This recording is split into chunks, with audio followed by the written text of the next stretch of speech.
صلات تسبیح په باره کې ډیر کسان تپوس کوي دا ډیر قیمتي منځ دی نو په اخره عشره کې هره شپه کوئ هره شپه نبی علیه السلام خپل تره ته ورکړی و په وظیفه کې وی الله به دې مخکني او وروستني او غټ او لوی او پټ او ښکاره ټول ګناهونه به دې وی الله معاف کړي نبی علیه السلام ورته ښودلی و نو صلات تسبیح دا زنانه ورته اوږد مونځ وایي او نوم صلات تسبیح دی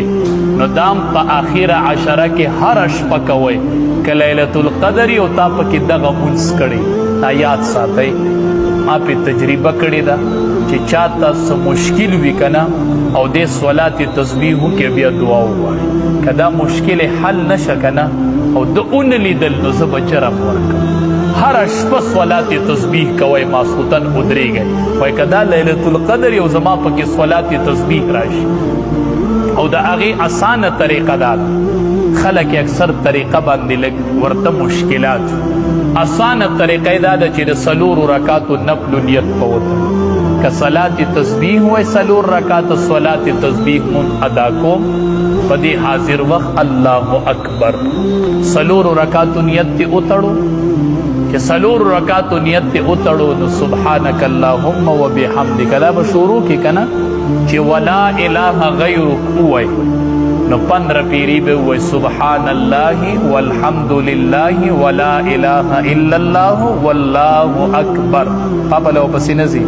لا حول ولا قوة الا بالله دا به پکې نه وي 15 پیری به ووایي بیا به وایي اعوذ بالله من الشیطان الرجیم بسم الله الرحمن الرحیم بیا به الحمد ووایي بیا به صورت ووایي چې قرات مکمل کې نو رکوع ته به لا نځي دغه ټیم کې به 10 پیری ووایي سبحان الله والحمد لله ولا اله الا الله والله اکبر 10 پیری دي چې رکوع له ورللې سبحان ربی العظیم دې 3 پیری وي نو بیا روچتېږه لامو سبحان الله والحمد لله ولا اله الا الله والله اکبر رکوع کې دې 10 پیری وي چې سمع الله لمن حمده دې ووي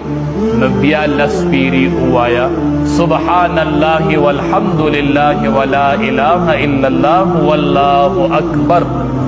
بیا به کته سجدې له لاړ شي چې 3 پیری سبحان ربی الاعلی ووایي بیا 10 پیری ووایي سبحان الله والحمد لله ولا اله الا الله والله اکبر اولی سجدې نه راپاڅېدلې منځ کې کېناستلې 2 سجدو منځ کې جلسه کوي په دغې کې به هم 10 پیری ووایي سبحان الله والحمد لله ولا اله الا الله والله اکبر بیا چې بلې سجدې له لاړ شي 3 پیری سبحان ربی الاعلی ووایي بیا به 10 پیری ووایي سبحان الله والحمد لله ولا اله الا الله والله اکبر دا په یو رکعت کې 100 پیری شول 75 د ولا اله غیرک نه دې وروستو 15 پیری ویلو په قرات پسې 10 په رکوع کې 10 سمع الله لمن حمده پسې 10 په اوله سجده کې 10 په منځ کې جلسه کې 10 په دویمه سجده کې 10 75 پیری به دا راځي په یو رکعت اوس چې دویم رکعت ته ودرېدې هلته خو سبحانه نشته دا خو په اول رکعت کې وه نو ډایرکټ به وایي سبحان الله والحمد لله ولا اله الا الله والله اکبر 15 پیری بیا به بسم الله وایي الحمد به شروع کړي چې قرات ختم کې بیا 10 پیری بیا د قزول ترتیب چې 2 رکعاته پوره کې په قاعده کې نو په قاعده کې ګورې دا نشته دی ښه 2 رکعاتو باندې چې سړی کومه لنډه قاعده کوي چې د هغې نه 3 رکعات ته ودرېدي نو بیا خو هم سبحانه نشته نو بیا به ډایرکټ سبحان الله والحمد لله ولا اله الا الله والله اکبر نو د رکعت په شروع کې 15 پیری دی او بیا 10 پیری دی نو دا 75 پیری په یو رکعت کې رالل نو دې ته صلات تسبیح وایي په دې الله ټول ګناهونه معاف کوي او دې باندې مشرانو تجربه کړې د ډېر خیرونه او برکات دي نو چې دا رانه پوت نشي اخره عشره کې او مې زنانه کو او مې نارینه